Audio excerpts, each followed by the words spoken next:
Welcome to the Ohio Arts Council's Rife Gallery programming series for our current show, A Common Thread, curated by Karen Peterson and Shar Norman. Today, we are thrilled to present artist Joyce Morrow Jones. As a brief reminder, everyone tuning in today is in listen-only mode. Feel free to utilize that chat function to ask questions, and we'll be sure to get to them at the end of the talk. Also, please keep in mind that because we're presenting from separate locations, there may be some variation of bandwidth. So if one of us freezes up or the sound fluctuates, thanks in advance for bearing with us. All right, thanks everyone, and welcome Joyce. Hello, everyone. I'm really excited to be part of the exhibition and to have an opportunity to talk to everyone about my art and my art practice. I'm Joyce Morrow Jones, born and reared in Cleveland, Ohio. I attended the Villa Angela Academy for high school, and for college, I have a double major in religion and sociology from the College of Worcester, with a minor in Black and African Studies and a concentration in English. That's quite a lot, but what I see in hindsight is that even though I didn't choose art as a vocation or interest, each of those fields of study have come into play in terms of how I create and manage my art practice. I am a mixed media fiber artist, a professional storyteller, and author. I am married with 2 children. I began creating art as Ori Sami Kehinde Odesanya after embracing traditional African religion as a lifestyle and spiritual practice. At that time, I was also working on exhibiting my series, Spirit of the Masquerade, and also making dolls with African styles, and also reflecting African culture, for example, the Yoruba deities as the Orisha. So I began using my Yoruba name, and that became my identity for a long period of time until I started exhibiting in Ohio. So my start was in the South, where I began exhibiting my art. So everyone knew me and under my Yoruba name, and I was also called Iya Dowmaker, the mother of dolls. So when I started presenting my work in Ohio, I wanted to get people to recognize that Ori Sami is also Joyce. And that became very confusing for most people because they were originally 2 separate identities. So currently, I use Joyce, my birth name. However, I do attribute some of my series under Ori Sami. My creative goal is the art of story, focusing on visual storytelling and cultural traditions. My entree into the arts began with sewing and crafts, and as an emerging artist, my first exhibition was in 2016. I have the best art husband. His name is Daryl, who often fills in the roles of logistics manager, shipping and delivery person, art critic and contributor, supporter, cheerleader, and editor. I have to give that acknowledgement because I cannot do everything that I do without him. My art statement, I'm gonna read, but I'm gonna try to keep it as entertaining because there's a lot I want to talk about in terms of what I do as an artist, because part of it is entwined in terms of who I am as a woman and as an artist. I consider myself a metaphysician. My work explores dimensional layers of spirituality, culture, traditions, and folklore. My work is African centered and influenced by the diaspora, and is very myriad facets of ancestral legacy. As a storyteller and mixed media fiber artist, it is the art of story that inspires my work. I am inspired by transformational stories of women, symbolism, and historical references. I have a passion for indigenous art, culture, and traditions, and I believe that becomes a bridge between the seen and the unseen. It's the esoteric and metaphysical world combined with our human experience. The art of story is not just a catchphrase, it's actually prominent in my art practice developed from childhood. My artwork is an outpouring of expression for what was discouraged when I was a child. I call myself a day seer, And it was my imagination and sense of fantasy, which was part of my growing world. When I think back, children who were daydreamers were always scolded for not being able to concentrate or focus. But actually, it's that ability to see beyond what other people do not see is what makes them very special. It is the ability to see the mundane and the metaphysical at the same time. It is a matter of interpreting what we see on a daily basis. And in more technical terms, it's called stream of consciousness. My best creative days start with a meditation, spending quiet time, allowing my mind to stream and to process. Sometimes that meditation will be my muse for the day. For example, gazing at a spider web pulls together for me several contextual references, but it's also the pure randomness of associated bits of knowledge and experiences related to emotions and feelings. As a storyteller, I might recall folklore about spiders that I might have researched. As an artist, I might evaluate the structure and composition of that spider web and perhaps how I could use that technique into a piece of art. From a metaphysical perspective, while I'm looking at a spider web, I might consider points of connection and how relationships are interwoven. Any or all those contexts could influence what I'm creating that day, or it might build upon a new story or a series of art that I might want to create. In the art of story, I focus on visual storytelling. I am an oral storyteller who creates art, capturing the essence and the energy of a theme, an idea, a concept, or a medium. I start with a story first, and then I build using mixed media. It's a organic and fluid process because it's not something that I'm planning at the time. And often the medium itself will influence what I'm creating. For example, using bottles for my first DAO, and I'm going to talk about that a little bit later. So, as a mixed media fiber artist, I mean, I use a variety of different materials because most people want to know, well, what exactly is mixed media? Recycled materials, polymer clay, paper clay, and air dry clay. Those are some of the important things that I might use in my art because I'm not a ceramicist. A ceramicist would use clay and then use a kiln. The new and recycled fabrics, people donate fabrics to me all the time. And there may be some other natural materials I would use that would be commonly found in indigenous communities. My first mixed media DAO, because prior to being considering myself in artistic terms, I was a seamstress. So I did make soft sculpture DAOs, but my first media DAO, mixed media DAO, was actually comprised of a Joy dishwashing liquid bottle. So as I was talking about the stream of consciousness, I was in the kitchen washing dishes and I just started looking at this Joy dishwashing liquid bottle. And in the process, I saw a woman's body, a woman's figure. And that encouraged me to figure out how I can make a mixed media DAO using the Joy dishwashing liquid as a base, a foundation. And since then have used things like a canola oil bottle. So those are some of the types of things that I see, and it will be very similar to someone, a sculptor who has a piece of wood, who brings out an image from the wood. It's just being able to see something that most people would not necessarily see. One of the things that I want to do when I'm looking at DAO making is encouraging people to do more than spend 10 seconds, looking at a piece of art and moving on. And research says that most people, it takes about 10 to 30 seconds to look at a piece of art and then moving forward. So one of the things that I want to do in my art practice is to be greedy, and say, I want more of your time. So what can I do to have more of your time? What can I do to have more engagement? What impact would what I'm creating have on a viewer?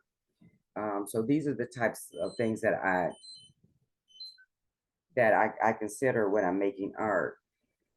So as a doll maker, there are some challenges and opportunities because when I started submitting my work for exhibitions, I called them dolls. And I think when jurors see dolls, they think of folk art and they just kind of swipe and move on to the next piece. So that was part of the challenge because folk art is not normally placed in fine arts exhibitions. The other is doll making as craft. And a lot of jurors will look at the doll making as craft and won't consider it in an exhibition of fine arts. And then there's also doll making as figurative sculpture. And that made the difference for me um, when I shifted my thinking in terms of how my dolls can actually receive attention in fine arts exhibitions. So when I apply for exhibitions, I call my doll work figurative sculpture. But when I talk to people in engagement, I call them dolls.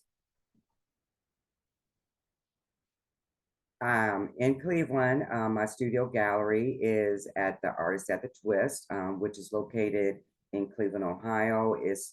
I'm part of a studio group. My studio basically is the warehouse for all my art when it's not being currently exhibited, but it is at my home studio where I do all my work. And on my table of manifestation, I have several very, very different pieces that I'm working on. Often I do work in tandem. In terms of my home practice, I go from bed to coffee to studio. I think that's my preference. Because I do work 10 to 12 hours a day on my art, I feel like having that type of fluidity, especially when I wake up, I might have lots of ideas or concepts that I might want to work out on my table of manifestation.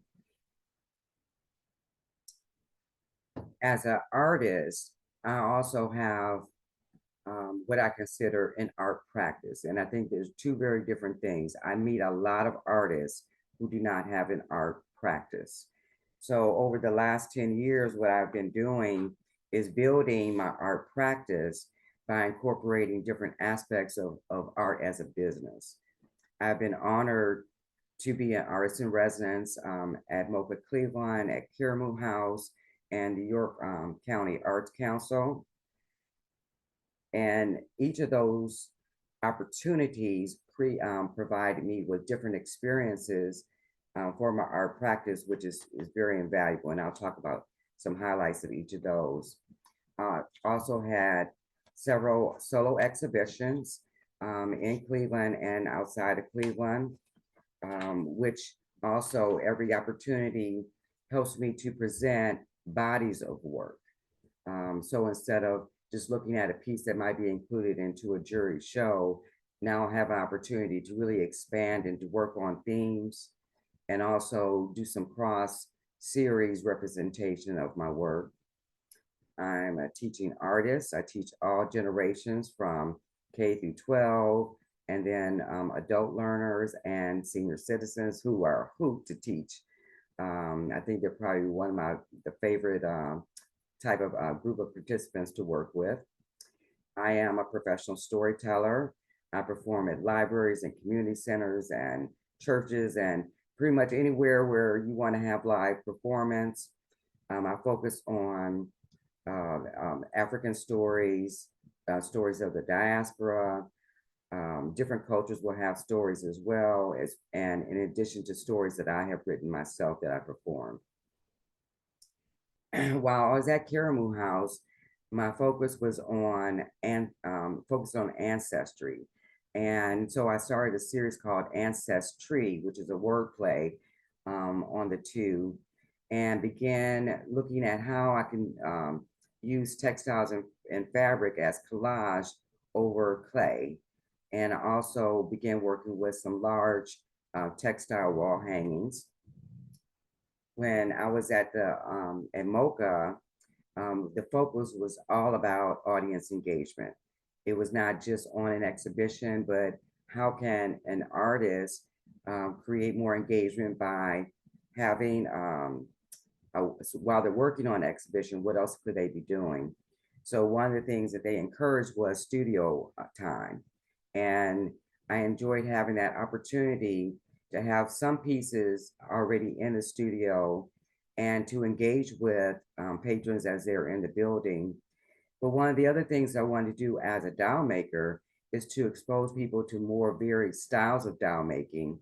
And as a result of that, I had 7 weeks of planned workshops where I invited other local story doll makers to come and to share their craft with me and also the participants. So that was done over a period of time, and I call that Joyce and Friends. This was an opportunity for other doll makers who have never had an opportunity to exhibit in a museum like MoCA to see what that practice could look like for them as well. At the York County Arts Council, it was all about internal and external engagement. One of the things that I wanted to do during the exhibition was to go outside of the gallery and get people to come in. And there are a lot of people who will walk right past the gallery and never enter the doors.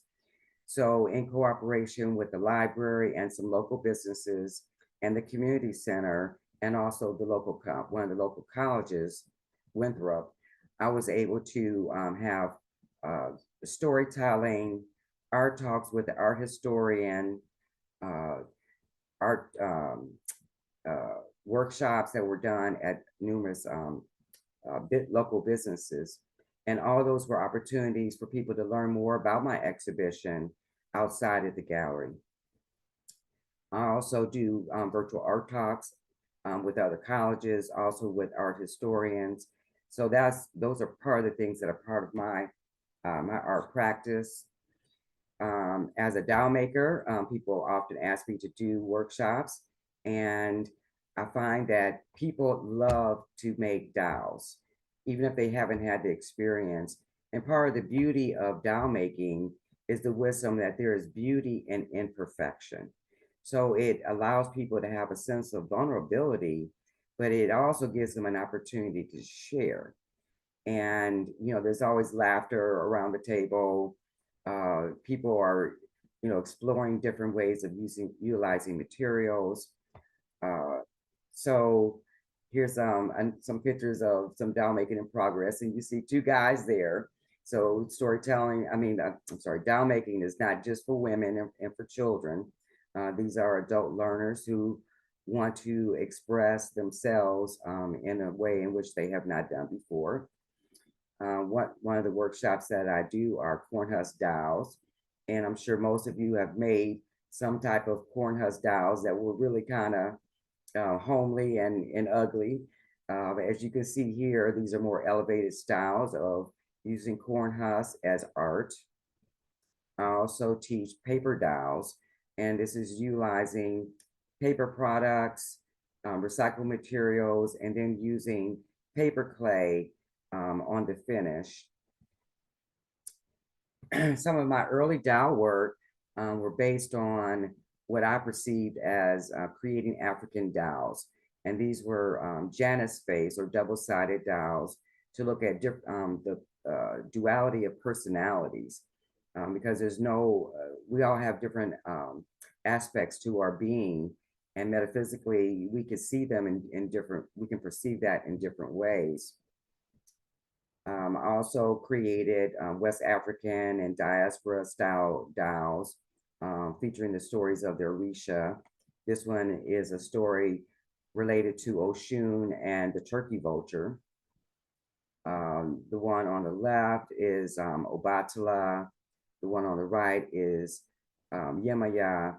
And these are just my imaginative representations. If you go in the diaspora, there are so many different ways in which people perceive the energy and the dynamics of each of those Orisha. This is Oya and Oba. I also participate in different group exhibitions where I'm asked to create a piece of work. The one on the left is called Food is, oh my gosh. It was based on the Ethiopian food scarcity. And so those pieces represent the urban and the more tribal, it's called Food is Life. On the right, there's a representation of the Egyptian bast. And then sometimes I'll just make dolls that just reflect different women's stories, or with, I also have dolls that are made to reflect primordial energy of the mother, the cosmic mother. And as you can see here, the use of raffia can create very dramatic effects in these types of dolls. I found in my research as a storyteller that sometimes one common story may be told in different ways in different cultures. So when I find that happening, I'll create more than one doll, because there's never more than one doll that can represent a culture. So the story of Buffalo Women, for example, would be told by Native Americans, but is also told on the continent of Africa. My first exhibition series was called Spirit of the Masquerade. And again, this was to consider developing a full body of work. And as you can see in this picture, some of them are small, as small as 10 inches high, all the way to 7 feet. This exhibition was actually developed from a conversation that I had with someone who would come over to my house, and he saw that I had a variety of wood carvings, which we call masks, on my wall, and it was my gallery wall. And he said that he wouldn't do that because he wasn't certain, as a Christian, what the mask represented, or what they would represent within the culture. And so that led me down a path of really going back and thinking, what is this mask? How is this mask used in Africa? So I pulled out all my books that I had from the College of Worcester for my African arts classes, and found that the information that I was looking for was actually not, it didn't give a full expression of what I saw as a wood carving. And that also dealt with misnomers. We look at a wood carving and we might call that a mask, but the full embodiment of the mask is the headdress, the face covering, and the costume. So I wanted to start representing what that looked like in doll art. So I began creating these miniature replicas for the educational value, but I also realized that I'm making all these what we call masquerades, and I wanted to start selling them. So I started looking up different at different colleges, someone who could validate my work, because one of the questions that I had was, is this a real masquerade? And so in the process, I came across a cultural anthropologist. His name was Dr. Ade Afunyi, and he saw the value of my work and said that he wanted to start exhibiting my work in galleries and museums. I was terribly flattered because I didn't think that what I was doing had that sense of importance. I just wanted to create something that I could share with people, primarily because I wanted to educate what a mask really looked like. So as you can see here, the two on the left would represent masquerades from Burkina Faso because they're more animal oriented. On the right, the masquerade in white is an Io masquerade and is used in funeral processions. During one of the exhibitions, we invited the Egungun Society from Oyotunin Village in Beaufort, North Carolina, to come up and present their masquerades, so that people could see how a masquerade is actually danced or how it's performed in festivals. And that was truly an honor, and also another validation of the work that people could see as part of the exhibition. These are two of the large masquerades that are actually mounted on mannequins that I created for Spirit of the Masquerade. So my fiber art, um, as you can see, is very, very colorful. I try to use African fabrics along with other textiles. This piece is called Spirit of Sankofa, and it's a combination of braided hair, braided synthetic hair, and African textiles. The Sankofa bird is an Adinkra symbol from Ghana. Also, again, work looking at women and how they're presented. Women were always the original shaman. So this piece is called The Healers. And the images in the back are the ancestors and the ancestral wisdom that the women healers would bring to a community and to their village. This was part of my crown series where the Adinkra symbols were placed upon the heads of each of these women, and the metaphysical significance is that they're carrying that wisdom with them as part of their own being. I also have opportunity to use songs and poems to inspire my work. On the left, the Black Butterfly. I was inspired by the song Black Butterfly. It was a very iconic song sung by Denise Williams in the 1970s. And it was almost a call to pride. So the lyrics kind of give a little bit of significance or context to that particular piece. On the right, I've always been a fan of Tupac Shakur, and his song and poem, Dear Mama, inspired me to create this piece. The contrast of these two pieces here are very dramatic, showing that textile and fiber work can be have 3D dramatic flair, or it could be something as simple as an applique wall hanging. I began a new series this past year using yo-yos, and yo-yos are a quilting technique using circular discs, originally to create coverlets or table runners. It's something that's not used by quilters as much anymore. So as a fiber artist, I wanted to give a nod to the past and bring it forward by creating pieces, rethinking how the fabric yo-yo can be utilized in modern art, in current art. This is a dress, it's 5 feet tall. It's a wall hanging using over 540 yo-yos of different sizes. This was one of my masterpieces that I was very proud of, and I'm continuing work in that series.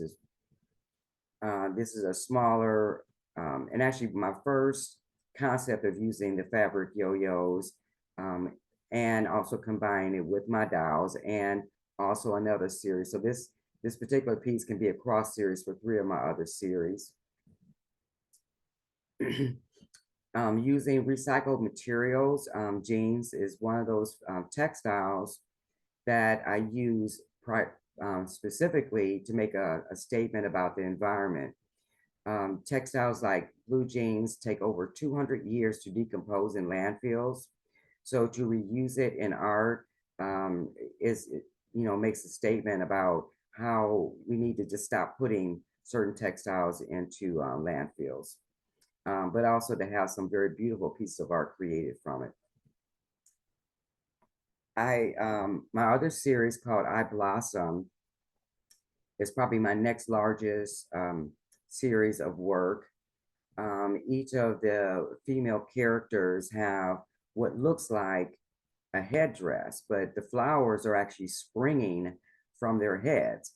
It's all the seeds that have been planted during a woman's journey, which at times we can visualize as an aura or of a blossoming. So each of the dolls created, each have their own stories, and the stories come imagined, but also stories that I realize that women have as a rite of passage. So, you know, uh, this one is the Creole story, and it's a story of uh, the enslaved that were born from um, being impregnated by the slave owner. They were considered beautiful, but they were also shunned, and they carried that shame. In her blossoming, she embraced, the fact that she was mulatto. So the Creole story is really about embracing um, tragedy or shame into triumph. So that's one example. Joyce, you asked me to share when it was 11:30. Yes. Okay. Thank you. So in in doing the I Blossom series, I also develop I Blossom workshops in which women can also visualize what their blossoming is and looking at their own story. So we do a meditation and then I provide them with materials and everyone creates and I guide them through the process of creating their own blossoming, which is very special. It's very spiritual. A lot of the women come through the process in tears, joyful tears, because they were able to recognize different areas of growth. My next series are anthropomorphic trees, and I call the series Ancestry. This was part of the series that I had begun developing at my residency at Karamu. Each of the trees feature women as trees. I'm just going to kind of go through and just show this particular one is called The Weeping. And I was focusing on just the tragedy of trees being used for lynching and trying to find a way of expressing the sadness that a tree would have in that type of a situation. So this tree is embracing someone who had been hung. This is the EME tree. This was an anthropomorphic tree honoring African and Native American heritage. Um, so the tree is embracing a baby, an African baby in her arms. This one is entitled, When Will Justice Be for All? This one is Bent but Not Broken. This one is called As Above, So Below, which I wanted to create a tree that expresses the bottom half. Normally, when we see trees, we pretty much it stops at the ground level. Here we have the roots and also what seeds the tree as to honor the ancestral links to our family tree. This one looks at matrilineal generations. It's called the Mothers, and it's a multi-sided tree that features the grandmother, the mother, her daughter, and that daughter is pregnant. So it's actually 4 generations represented in this tree.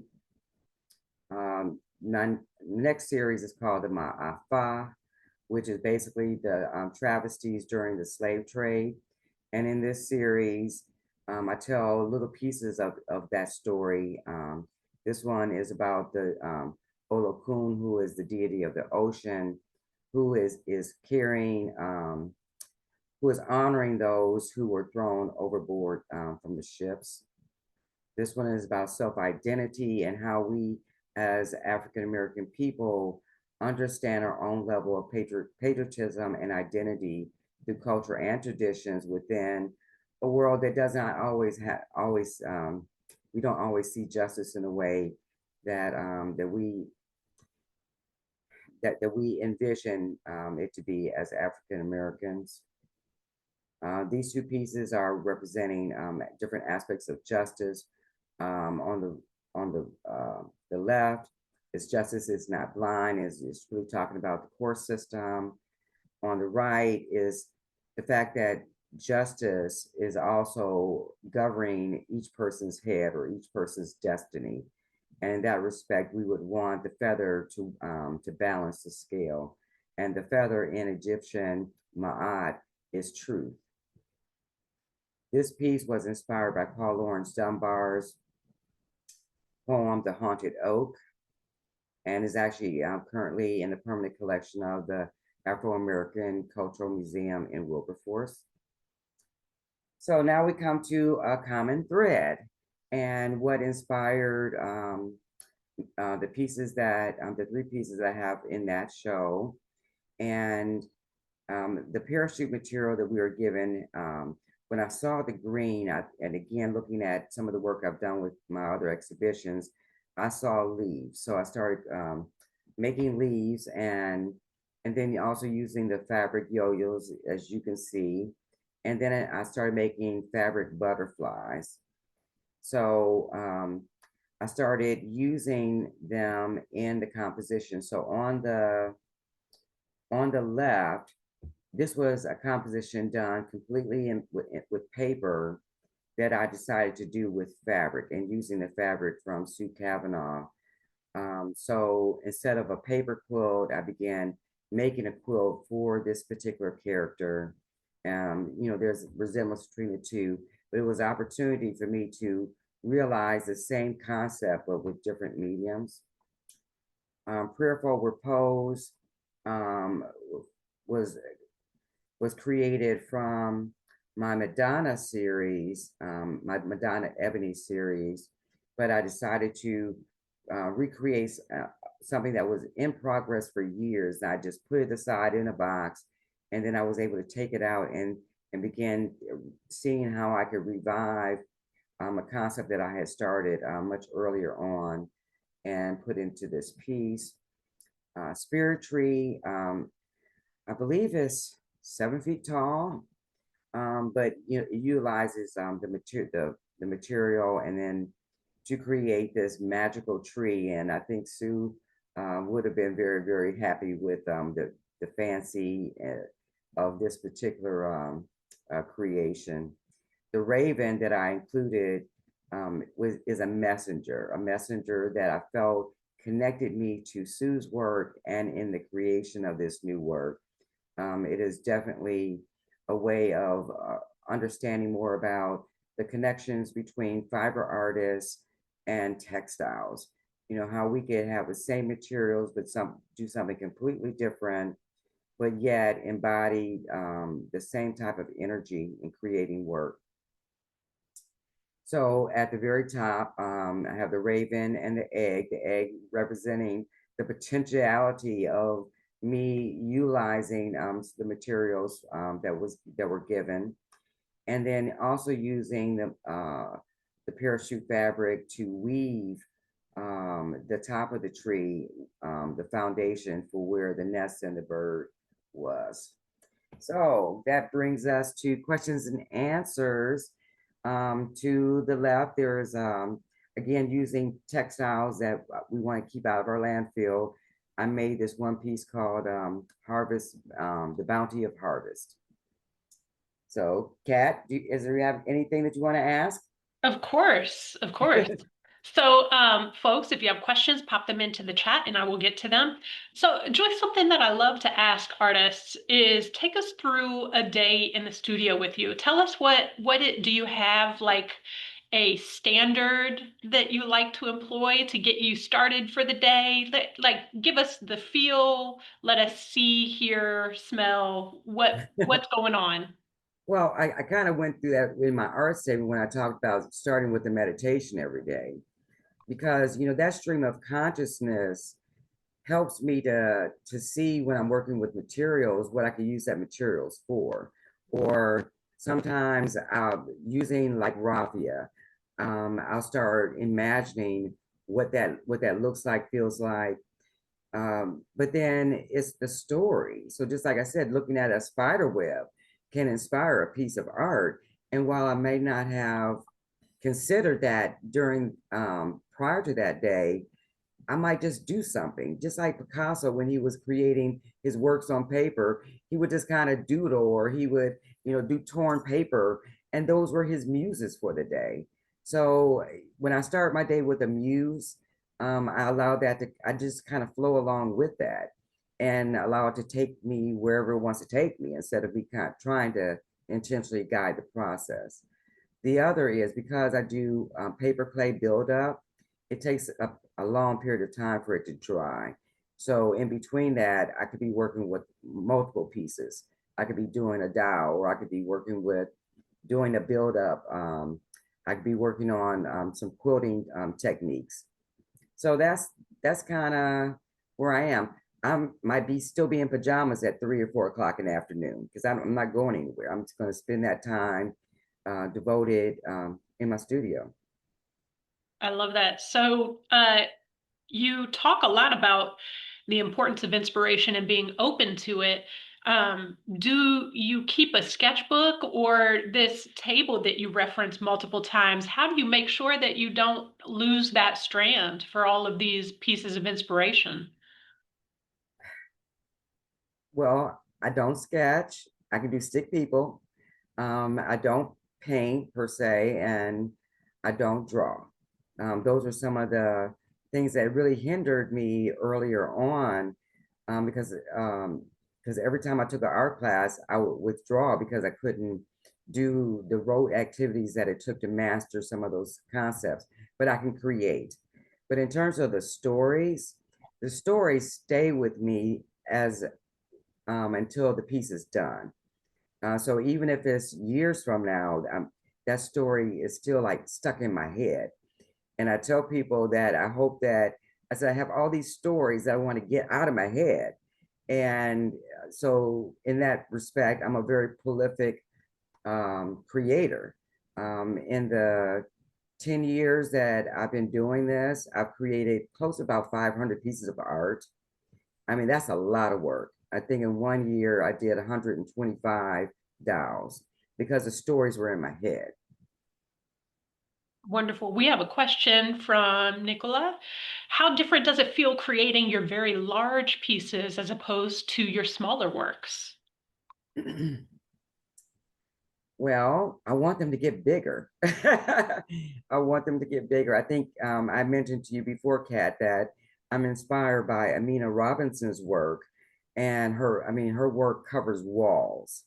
That's my next level up is to make things that will cover walls, not just individual pieces, but I can begin to unwind and unveil a storyline that can progress from piece to piece to piece. So I'm getting myself really geared up for doing large scale like that. In doing that, I might end up having to move to an even larger studio area so I could begin uh, envisioning what that could actually look like. So with sculptural works, especially with the resourcefulness of using what is at hand and being inspired by bottles and those types of things, you have to think a little bit about how it's going to come together, right? And so I'm curious, how do you make sure that you are increasing, like what methods do you employ to increase your knowledge base so that you can create bigger and bigger and or more works that are just like wonderfully archival and all that kind of good stuff? So I think starting with crafts, and working with crafts for so many years, looking at construction and building, looking at what materials work best. I had that foundation down pat. So as I'm looking at how to create now, um, it it becomes a little bit more seamless. I know what things will break, just for experience of not thinking carefully when things are shipped. Things can break. So what materials can I use to make sure that that doesn't happen? Usually when you're working with clay, and then you use a kiln, there's a certain strength and hardiness. When you're working with trying to do a sculptural build and then putting paper clay on top of it, um, they're sturdy, but sometimes they need a lot more yieldability or pliability. as I'm creating. And I have to make sure I tell people that this is not broken. It's meant to sway or it's meant to bend, just to kind of make sure that it doesn't break after going from exhibition to exhibition to exhibition. Does that answer your question? Yeah, yeah. Joyce, with especially textile works that are sculptural, something that comes up quite often is the feel and the nature of the material. So tell me a little bit about how you, it's not only visual, tell me about the process of choosing the tactile feel, because that's, when you're looking at your work, folks want to touch it. That's just a part of it. Yeah. Mhm. And I want to create that. I mean, that's just like people have different learning styles. There are some people who are very kinetic. They need to touch, but if they can't touch, at least they can feel the energetic presence of the material. So yes, I have a 13 by 25-foot room in my basement where that's my store, and I have uh, rolling shelves that house materials because I want to be able to kind of feel and see the texture of is this going to work or is this going to work. uh, Sometimes when people donate materials to me, I can actually touch that material and feel the intent of the person who bought the material because they were a crafter too. And sometimes I could hear, this little voice saying, "Oh, I was going to use that material for this." And then all of a sudden now I'm on a stream of consciousness. Wow, I think I could create something like that. And that happens a lot with my dowels, especially if the person whose material was donated to me was a seamstress. I can always see a pattern in my head, and I'm like, oh, I'm going to make a dress that looks like that. So for all the dowels that I make, I'm actually creating those from costumes. And some of that experience came from being a wardrobe assistant at the College of Worcester and with the Ohio Light Opera Company in Worcester. I learned from some of the best designers, and I brought that experience with me into my doll making. That's lovely. So for someone that is, I'm curious because you seem to have a fearlessness with material. Talk to us a little bit about how you got there, because it sounds to me like you're saying 10 years ago, this is as long as you've been doing this. So you had to jump into that fearlessness. How'd you get there? What pieces of advice do you have for folks that are aiming to, uh, honor their creative self? Okay. So when I was 5, I got a battery operated singer machine. And if you're a baby boomer, you know exactly what I'm talking about. They were small, they were very little. I mean, maybe 10 by 12 little sewing machines that were designed for kids. And I wanted to make doll clothes. I didn't, even though I come from a family legacy of sewers and tailors. Um, my mom didn't have time to show me how to sew. She had 2 sets of twins and my older sister, and she worked. So I started pulling things apart and trying to reconstruct them. And that's actually where some of this ability came from. I mean, you can't discount that experimentation even at a young age. But because I didn't excel in art classes, I had to teach myself little bit by little bit. Every year, I would add a different medium. I would sew, and then I would say, "Oh, I can put acrylics on fabric," and then it was like, "Oh, I can do embroidery on fabric," and "Oh, I can do this. Oh, I can do floral design." So every year, I would just learn a different skill and then add it on to what I already learned. So that was my process of getting to where I am. So I'm like 35 years beyond where I should have been had I been more encouraged or had the wanted to challenge myself with the capability of, mastering through art classes. But I think I like the slower process better because I didn't have restraint. Joyce, I think you're right on time. I don't think I think you're right on time. I think your art practice is right where it needs to be. I love seeing and hearing your inspirations. I see them in there with Simone Yvette Lee, with Amina Robinson. Um, the deep dive into uh, storytelling. Like the story is there. It's really clear in all of your works. And so I feel like this is a really great place for me to let you wrap up with something that you would like to share with the audience about you or your work that you want to make sure that you leave us with.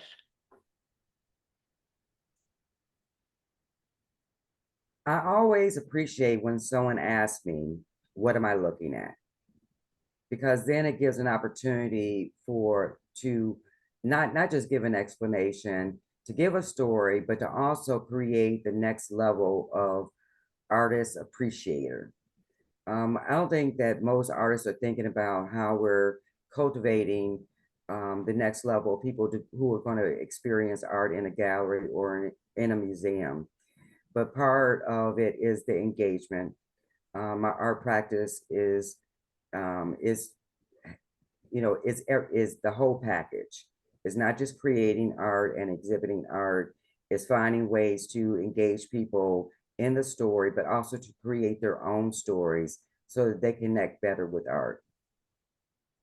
I love that. So train up the next round of folks to be involved and inspired by and in community with the arts. That's Yes. lovely. And so, folks, if you need more Joyce Morrow Jones artwork in your life, here is where you go, joycemorrowjones.com. Um, Joyce, thank you again for the generosity of your time and talent. And thank you all for joining us for this Artist Talk by Joyce Morrow Jones as a part of our programming for A Common Thread. A special thank you to the curators, as well as the other participating artists, the Ohio Arts Council's board, the Ohio legislature, and the governor who support the Ohio Arts Council, this great space, and of course, Ohio artists. Thanks, everyone, and have a great day.